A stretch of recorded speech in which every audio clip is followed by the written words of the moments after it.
If you constantly feel drained in relationships or like you're not enough unless someone loves you, this message is for you. And it might just change your life. What if I told you that every time you rely on someone else to make you feel worthy, you're giving away the keys to your happiness? What if the love you're chasing isn't what you need, but what you're avoiding in yourself? When you let someone else control your emotional thermostat, you're handing them the keys to your peace, your confidence, and your happiness. And the truth is, no one, no matter how close they are to you, will protect your heart the way you're meant to protect it yourself. Each time you depend on someone to make you feel loved, important, or valued, you don't just reach for connection, you create invisible chains that tighten a little more with every disappointment. Every time they pull away, forget, get distracted, or act imperfectly, as all human beings do, those chains grip you tighter. But today, those chains can start to break, because emotional dependence is one of the most silent, destructive forces in your life. It quietly chips away at your power. It saps your confidence. It turns you into someone who waits, hopes, and pleads for scraps of affection instead of someone who commands respect simply by knowing their worth. You were not born to orbit someone else's life. You were never meant to shrink yourself just to keep someone close. You are the sun. You are the source. And the sooner you understand that, the sooner you stop emotionally bleeding for people who were never supposed to be your fuel in the first place. When you attach your emotional state to how others treat you, you surrender control of your own joy. And at first, this kind of dependence seems natural. You connect with someone deeply. You begin to value their affection. You start to seek their opinions, but without realizing it, you start leaning on them too much. Their approval becomes your reassurance. Their attention becomes your comfort. Their affection becomes your sense of self. And that's when it begins, the slow handover of your identity. The problem is people are inconsistent. They have their own pain, distractions, fears, and bad days. And when your self-worth depends on how they show up, you live in a constant emotional seesaw. A compliment lifts you. A forgotten text cuts you down. A look of affection fills you. A moment of silence leaves you shattered. Your emotional stability starts swinging based on things you can't control. Rather than being the creator of your own emotional experience, you become a passive receiver, waiting, watching, hoping, but no one can meet all your emotional needs all the time. Expecting that from another human being is a setup for heartbreak. And it doesn't just hurt you, it silently starts damaging the relationship. When you constantly seek reassurance, when you need someone to fill the holes inside you, you put pressure on them. Pressure they were never meant to carry. What once felt like love now starts to feel heavy. What once was light-hearted connection now feels like walking through emotional landmines. Suddenly, a delayed reply feels personal. A small disagreement feels like betrayal. Every moment feels high stakes. And before long, you're not in a partnership. You're in a survival mode, trying to keep them close at any cost. And when that happens, you start making compromises, not just the kind that relationships require, but the kind that slowly hollow you out. You tolerate being treated poorly. You ignore red flags. You silence your needs. You lower your standards just to keep their attention. Because the idea of losing them feels unbearable, you start sacrificing your self-respect in exchange for emotional security. But the price of that dependence, it's not just hurt feelings, it's identity erosion. You begin to see yourself not through your own eyes, but through theirs. If they love you today, you're lovable. If they're cold tomorrow, you're broken. You adjust and adapt constantly to their moods. And in the process, you forget the sound of your own voice. And perhaps the most painful truth? Emotional dependence often doesn't begin in adulthood. It's rooted in the earliest moments when you learned that love was conditional, that you had to earn approval. That validation came only when you met someone else's expectations. You didn't just choose dependence, it was taught, it was modeled, it became a pattern, but now you're the adult. And that pattern is yours to break. Before we dive deeper, hit that like button and subscribe. If this message stirs something inside you, don't miss what's coming next.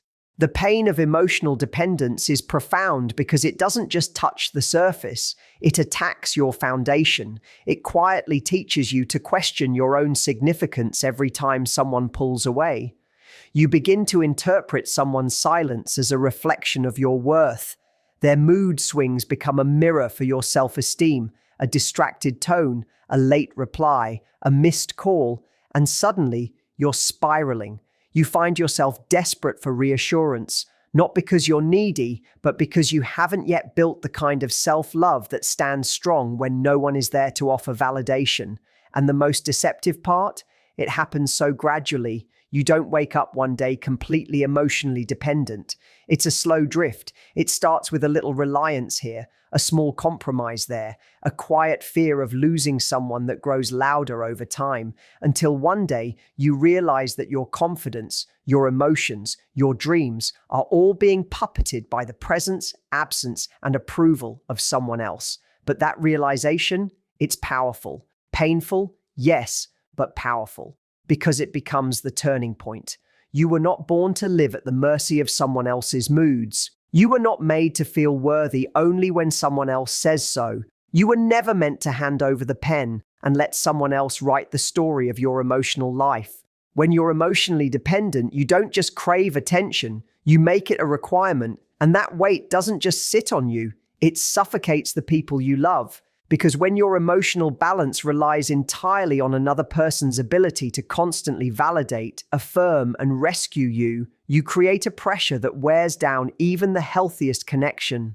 Suddenly, the relationship doesn't feel light anymore. It feels like a responsibility. Conversations shift, expectations become unspoken demands, a missed text becomes personal, a minor disagreement becomes a deep wound. Because when your emotional stability is tied to someone else, every moment with them feels like it holds the power to break you. And so you start to fear losing them more than you value keeping yourself. You'll bend your boundaries to avoid conflict. You'll compromise your identity to keep them close. You'll excuse disrespect just to not feel abandoned. Over time, this dependency not only harms your relationships, it completely rewires how you see yourself. You stop evaluating your worth based on your own truth. You start using their reactions as your emotional compass.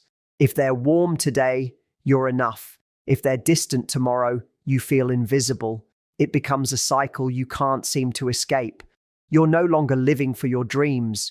You're adjusting yourself to keep someone else's affection intact. And that's where the greatest loss begins, the loss of you. You forget what it feels like to stand on your own. Your passions, your voice, your boundaries, they get blurry. You look in the mirror and wonder when exactly you lost sight of the person you used to be. This is the slow erosion of emotional dependence. It doesn't explode. It dissolves bit by bit, piece by piece. Every ignored intuition, every tolerated disrespect, every time someone else's opinion outweighed your own inner voice. And though these moments might seem small over months and years, they grow into something heavy, something that keeps you from living freely. They become the anchor that drags you down while you keep calling it love, because that's what dependence does. It disguises itself. It tells you that needing someone to feel whole is romantic, that sacrificing your identity is noble.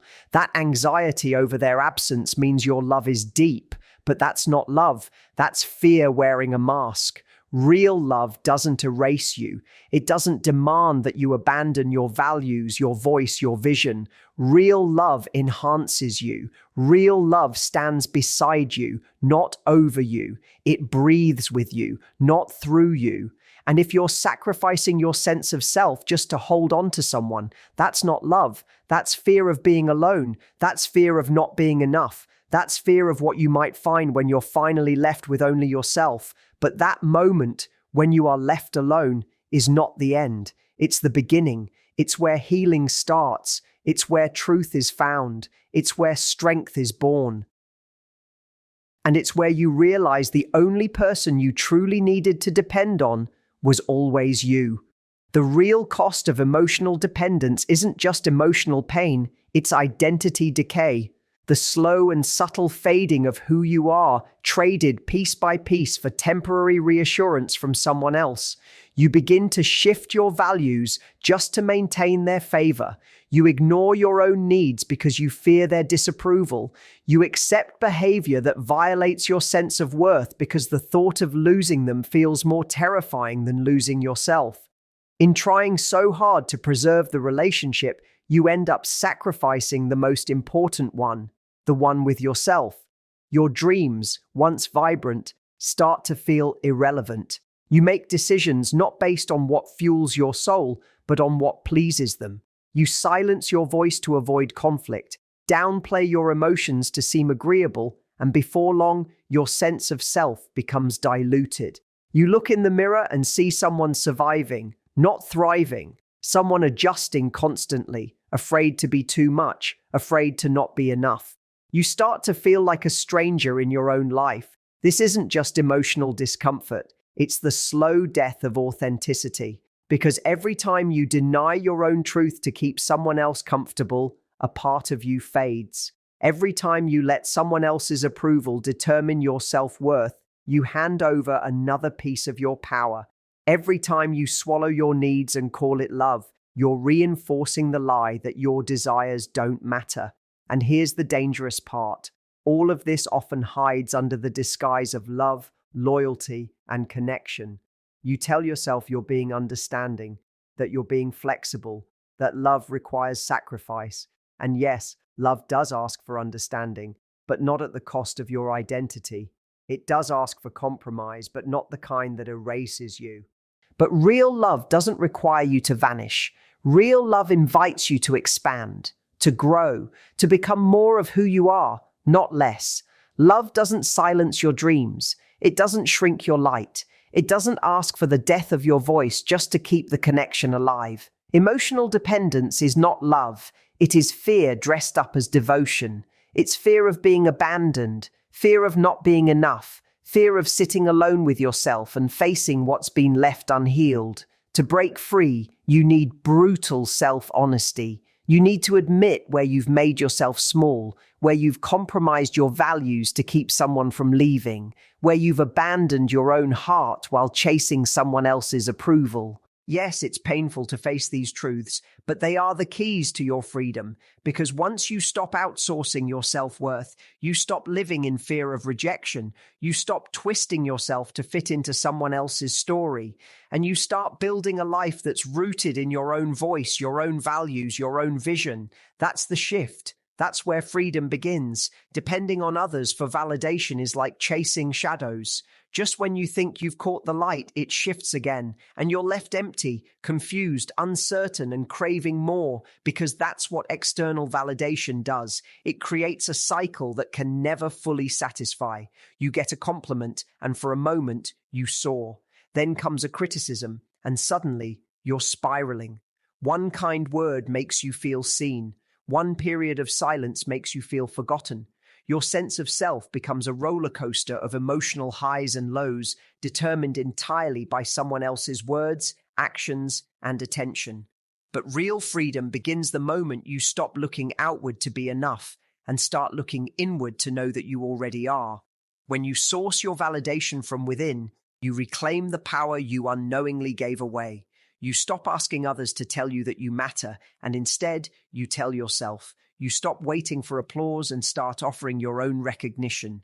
You stop wondering, am I good enough? And begin affirming, I am enough, always. This isn't about arrogance. It's not about being indifferent to the opinions of others. It's about creating a core inside yourself that is so deeply rooted that no wave of praise or criticism can uproot it. You begin to see your achievements through a new lens. No longer are you striving to impress or to earn approval. You're striving because it fulfills you. You find meaning not in whether others notice your progress, but in the simple fact that you're growing, improving, showing up for yourself. You stop waiting for external permission to feel proud. You give it to yourself. You celebrate the small wins. You recognize the hard steps that no one sees. You honor your resilience. And in doing so, you build something powerful, an internal sense of worth that no one else can give or take away. But building this kind of self-validation requires an active change in how you treat yourself. It means catching yourself when you begin to seek approval and gently turning your attention inward. It means replacing self-criticism with compassion. It means speaking to yourself with the same encouragement you'd offer someone you love. It also means learning to sit with discomfort. When someone disapproves of you or withdraws their attention, your instinct might still be to chase, to seek reassurance. But instead, you stay, you breathe. You remind yourself that your worth is not diminished by their absence. You become the voice that says, keep going, even when others are silent. You become your own supporter, your own comfort, your own safe space. You stop needing the world to reflect your value because you finally see it for yourself. And that shift, it changes everything. You no longer need to be liked by everyone. You no longer need to perform to feel accepted. You begin to live for yourself, not for applause. You pursue your passions because they light a fire in you, not because they earn you approval. You begin to show up authentically, even when it's uncomfortable, even when it's misunderstood, because you're no longer performing, you're being real. And being real will always be more powerful than being liked. Self-validation changes the way you show up in the world. It allows you to care about people without being controlled by them. You start to appreciate encouragement, but you don't depend on it. You can receive feedback without letting it define you. You value relationships, but you no longer need them to survive emotionally, because now you are grounded in something that cannot be taken from you, your own truth. And that's where real strength comes from. People are drawn to those who are centered, who know who they are, who don't need the world to tell them they're enough. When you stop relying on others to validate your worth, you become magnetic, because confidence born from within is impossible to fake. And here's the most beautiful part. The moment you stop needing others to validate you is the moment you free yourself. You break the emotional chains. You stop chasing approval that's fleeting. You stop measuring your value by someone else's gaze. You begin to create, express, and love without fear, because now you're finally rooted in something real. And the more anchored you are in your own identity, the less shaken you are by the shifting tides around you. You become stable, not because life is easy, but because you've built a foundation that nothing and no one can shake. That's the essence of emotional freedom. When you stop performing for approval and start living for authenticity, something extraordinary happens. You take your life back. You stop hesitating to speak your mind out of fear of judgment. You stop holding back your dreams because someone else might not understand them. You stop lowering your standards just to be accepted. You become courageous, not because rejection stops hurting, but because it no longer defines you. This is the transformation that emotional independence offers, a life anchored in truth. But getting here takes intention, it takes practice, it takes a return to self.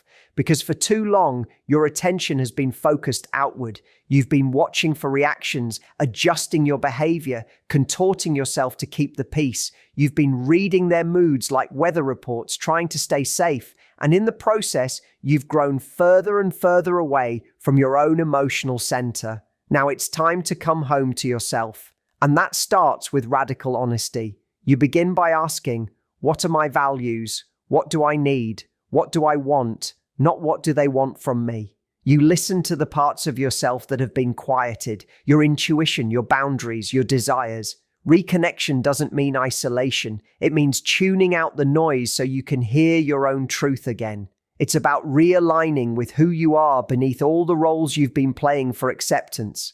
And as you reconnect, you realize another essential piece: emotional boundaries. Boundaries are not walls that push people away. They're gates that decide what enters and what stays out. Without boundaries, your energy becomes an open field, vulnerable to anyone's chaos, moods, and expectations. You absorb stress that doesn't belong to you. You accept treatment that violates your values.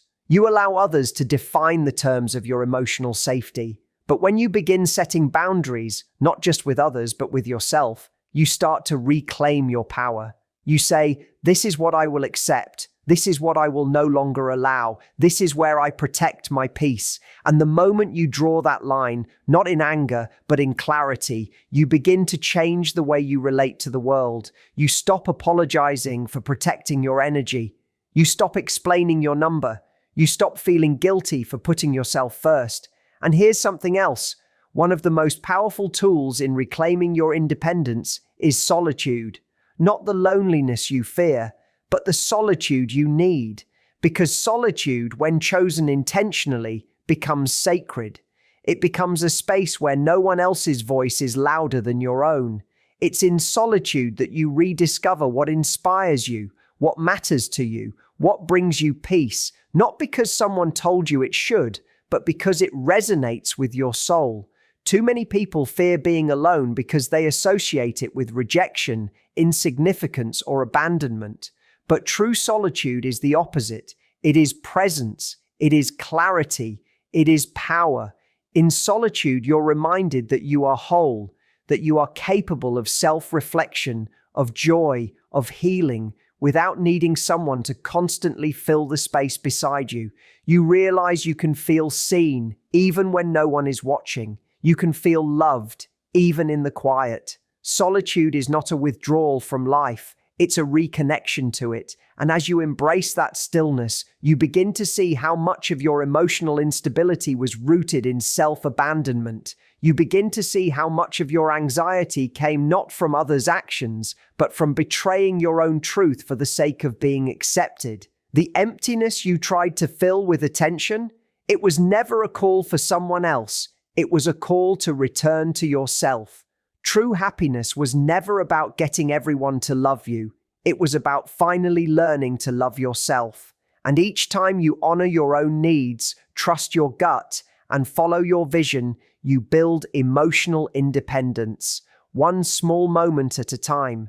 Because emotional independence is not about rejecting others. It's about embracing yourself first. It's the courage to walk away from what depletes you, even when it's familiar. It's the strength to say, I deserve more, even when no one else is saying it for you. It's the clarity to know that just because someone is in your life doesn't mean they should have access to your heart.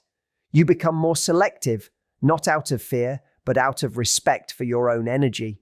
You start to notice that the relationships you once chased no longer feed you, that the people you once tolerated now feel heavy, that the love you used to beg for now seems hollow, because now you would rather be alone in your truth than entangled in someone else's dysfunction.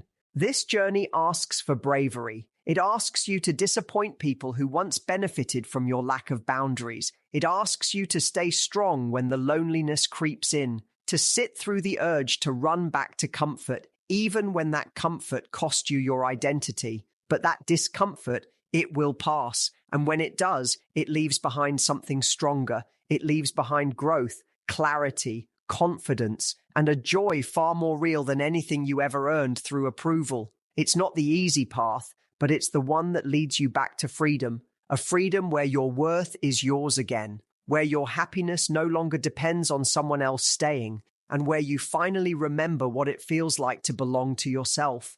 The more you practice reconnecting with yourself, the more you realize something powerful. Emotional independence is not just about protecting your heart, it's about reclaiming your life. Because the more you depend on others for your sense of worth, the more you hand over the steering wheel of your happiness to people and circumstances you cannot control. You begin to wait for someone to treat you right, to affirm your value, to fill the emptiness inside you. But as long as your emotional stability rests in someone else's hands, you remain vulnerable to their moods, their choices, their ability or inability to love you the way you need to be loved. And here's the truth. Building your emotional strength doesn't mean shutting people out. It doesn't mean becoming cold or detached. It means becoming resilient. It means finding within yourself the power to stay grounded, to stay centered, no matter what's happening around you. It means choosing not to let external chaos create internal collapse. It means being calm, even when life is not.